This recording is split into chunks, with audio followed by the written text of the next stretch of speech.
بسم اللہ الرحمن الرحیم۔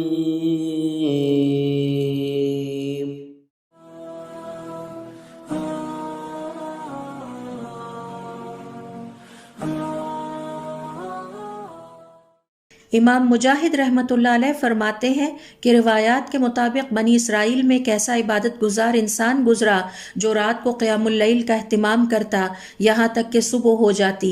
کم و بیش 1000 سال تک اس کی عبادت کا یہی انداز رہا۔ حضور اکرم صلی اللہ علیہ وسلم اور مسلمانوں کو اس کی عبادت کا تذکرہ سن کر رشک آیا۔ اس پر اللہ تعالیٰ نے سورۃ القدر کی یہ آیت نازل فرمائی کہ لیلۃ القدر کی رات آپ کی امت کے لیے 1000 ماہ سے بہتر ہے۔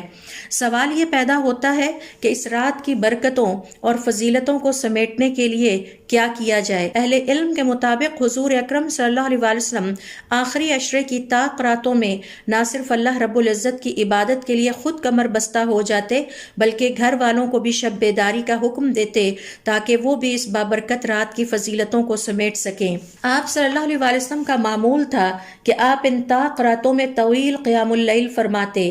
جلیل القدر صحابی حضرت حذیفہ ابن الیمان رضی اللہ تعالی عنہ حضور اکرم صلی اللہ علیہ وسلم کے ساتھ ان راتوں میں سے ایک رات کے قیام اللیل کی کیفیت بیان کرتے ہوئے فرماتے ہیں کہ آپ صلی اللہ علیہ وسلم نے قیام اللیل میں سورۃ البقرہ کی تلاوت فرمائی، پھر سورہ آل عمران شروع کر دی اور مکمل کی، پھر سورۃ النساء کا آغاز فرمایا اور مکمل کیا، اس کے بعد آپ رکوع میں چلے گئے اور پھر آپ سجدے میں چلے گئے۔ کم و بیش آپ کے رکوع اور سجود کی طوالت کی مقدار بھی کچھ یہی تھی۔ علماء کرام کے مطابق اس رات کو مختلف حصوں میں تقسیم کر کے قیام اللیل، قرآن کریم کی تلاوت، مسنون اذکار، دعا اور استغفار میں گزارا جائے۔ خاص طور پر اس دعا کو کثرت کے ساتھ کیا جائے، اللہم انک عفو تحب العفو فاعف عنا۔ نیز اگر میسر ہو تو ان راتوں میں اللہ رب العزت کی راہ میں صدقہ بھی کیا جائے۔ ہمارے صالحین ان طاق راتوں کا استقبال انتہائی خوشی اور مسرت کے ساتھ کرتے۔